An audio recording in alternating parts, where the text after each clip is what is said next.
দাদিমা, এই সকাল সকাল আমাদের বাড়িতে? কি আর করবো রে দিদি ভাই, একলা একা যে বাড়িতে মন টেকে না, তাই তো যখন তখন তোদের বাড়িতে চলে আসে। ভালো তো দাদিমা, আসবে তুমি। তোমাকে কি এখানে আসতে কেউ মানা করেছে? তুই আর তোর মা তোদের সাথে কথা না বল আমার শান্তি টেকে না। তুই বড় লক্ষ্মী মেয়ে রে দিদি ভাই, তা তোর মাকে তো দেখতে পারছি না, যে কোথাও গেছে নাকি? না না দাদিমা, মা তো এখনো ঘুম থেকে ওঠেনি। তো তুই এত সকাল সকাল উঠে কাজ করা শুরু করে দিয়েছি? মা তো ঘুম থেকে উঠে ঝাড়ু দিতই, আমি সকাল সকাল যেহেতু উঠেছি তাই আমি ঝাড়ুটা দিয়ে দিলাম। মা উঠে রান্না শুরু করতে পারবে। তা তুমি দাঁড়িয়ে না থেকে বারান্দায় গিয়ে বসো।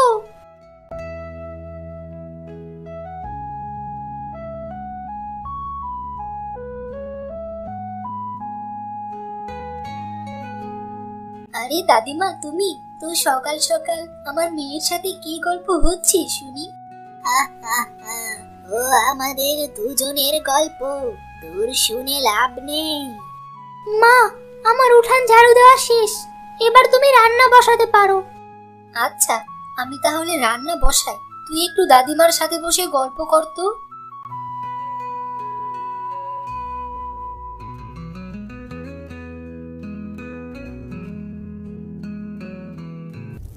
ও দাদিমা, সকালে কি কিছু দানা পানি পেটে দিয়েছো? না রে মা, ঘুম থেকে উঠেই তোদের এখানে চলে আসলাম। মা রূপা, ঘর থেকে মুড়ি এনে দুজনে খেতে থাক, ততক্ষণে আমার রান্না হয়ে যাবে। ঠিক আছে মা।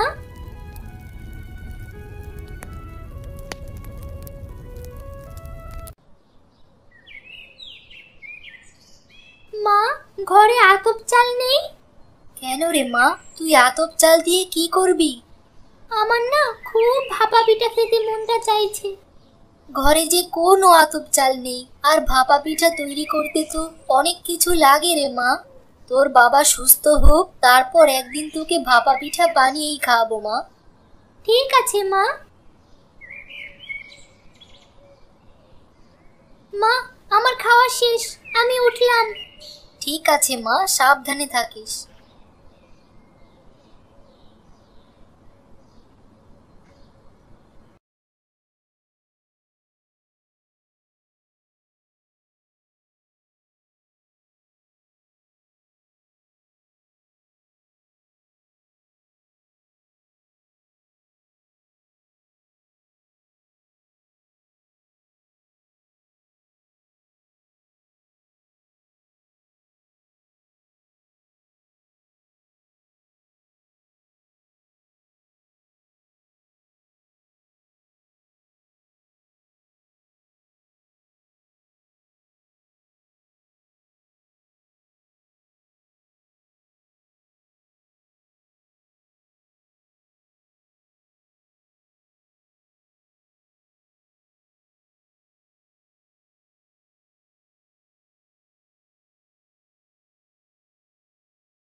এই দাদিমা, এই নাও তোমার ভাগের ধান। এইবার কি জমিতে ধান কম হয়েছে রে বাতেন? হ্যাঁ দাদিমা, এই বছর ধান একটু কমই হয়েছে। তা তোমাকে কিন্তু আমি কম দেইনি। তা ঠিক আছে তো বাবা বাতেন, ধানের বস্তাটাকে ঘরের মধ্যে একটু রেখে আয়। আমার তো আবার ঘরের মধ্যে নিয়ে যাওয়ার মতো সাধ্য নাই।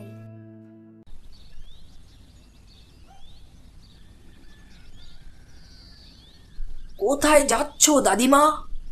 কোথায় আর যাব, বাড়িতে বসে বসে আর ভালো লাগছিল না, তাই তো ভাবলাম একটু বেরিয়ে আসি। আমি তো তোমার কাছেই যাচ্ছিলাম, আর একটু দেরি হলে তো তোমাকে গিয়ে পেতাম না।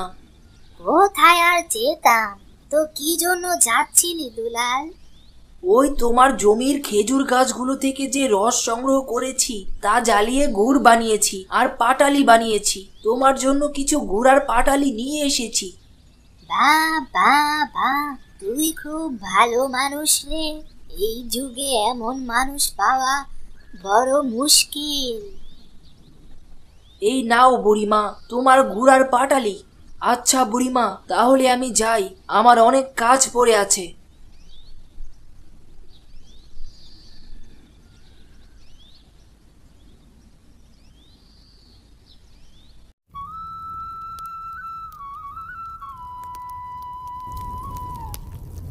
কি গো, এত সকাল সকাল রান্না শুরু করে দিলে? কি আর করবো দাদিমা, শীত পড়তে শুরু করেছে, তাই সন্ধ্যার আগে আগেই রান্না শেষ করতে হবে। ভালো করেছো, খুব ভালো করেছো। তার রূপাকে তো দেখছি না, কোথায় আমার দিদি ভাই? আছে কোথাও, হয়তো কারো সাথে খেলা করছে। পাগলি মেয়েটাকে নিয়ে না আর পারছি না দাদিমা। কেন, ও তো খুব ভালো মেয়ে, ও আবার তোমার কি করলো? তেমন কিছু করেনি, কিন্তু কমও করেনি। আহা, কি করেছে বলবি তো আগে। ভাপা পিঠা খেতে চেয়েছে। তুমি তো জানোই তোমার ছেলে অসুস্থ, ঘরে চাল নেই, তার উপর আবার পাটালি গুড়ের দরকার। কিভাবে আমি ওকে পিঠা বানিয়ে দেব? তুমি হাসছো বুড়িমা? শোন, এই ব্যাগটা নে, এর মধ্যে খাঁটি গুড় আর পাটালি আছে। আর তুই কাল সকালে গিয়ে আমার বাড়ি থেকে ধান নিয়ে আসবি। তুমি এত কিছু পেলে কোথা থেকে বুড়িমা? আমার এক টুকরো জমি আছে, একজন জমি চাষ করে আর আরেকজন খেজুরের রস নিয়ে গুড় আর পাটালি তৈরি করে। ও আচ্ছা, তাহলে কাল সন্ধ্যায় পিঠা বানাবো। তোমার ব্যাগে কি দাদিমা? সেই ব্যাগের দিকে চোখ গেল তো। এই নে, এটা তোর। এ কি, ব্যাগের মধ্যে যে গুড় আর পাটালি! হ্যাঁ রে, আমি তোর জন্য এনেছি। কিন্তু খালি গুড় আর পাটালি দিয়ে কি হবে? ঘরে তো কোনো আতপ চাল নেই। এত চিন্তা তোকে করতে হবে না রে মা, কাল তোকে ভাপা পিঠা বানিয়েই খাওয়াবো। হ্যাঁ রে দিদি ভাই, কাল আমরা সবাই তোর মায়ের হাতের পিঠা খাবো। তুমি তো জানো না গো দাদিমা, মা কত ভালো করে পিঠা বানাতে পারে, একবার খেলে মুখে লেগে থাকে। এখন আমি চলি রে দিদি ভাই, আমার আবার একটু ও পাড়ায় যেতে হবে।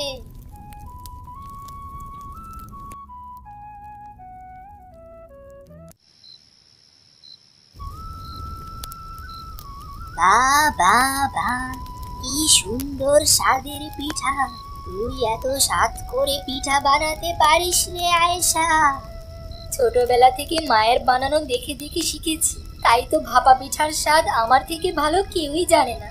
তোমাকে বলেছিলাম না দাদিমা, মায়ের হাতের ভাপা পিঠা একবার খেলে বারবার খেতে ইচ্ছে করে। তা তো তুই মন্দ বলিসনি রে দিদি ভাই, আমরা তো এক কাজ করতে পারি। কি কাজ বুড়িমা? তুমি প্রতিদিন রাস্তার পাড়ে বসে পিঠা বানাবে, গ্রামের সকল লোকজন তোমার থেকে পিঠে কিনে খাবে। এতে আমাদেরও পিঠে খাওয়া হয়ে যাবে, আর সাথে কিছু ইনকামও হবে। তা করা যায় দাদিমা, তাহলে সংসারটা একটু ভালো মতো চালাতে পারবো। তোর হাতের পিঠার যে স্বাদ, কেউ একবার একটা পিঠা মুখে দিলে জায়গায় দাঁড়িয়ে ৫-৭টা পিঠা না খাওয়া পর্যন্ত যাবে না। তাহলে আমরা কাল থেকে রাস্তার মোড়ে পিঠার দোকান দেব বুড়িমা। মা পিঠা বানাবে, তুমি বসে থাকবে, আর আমি সবাইকে খেতে দেব।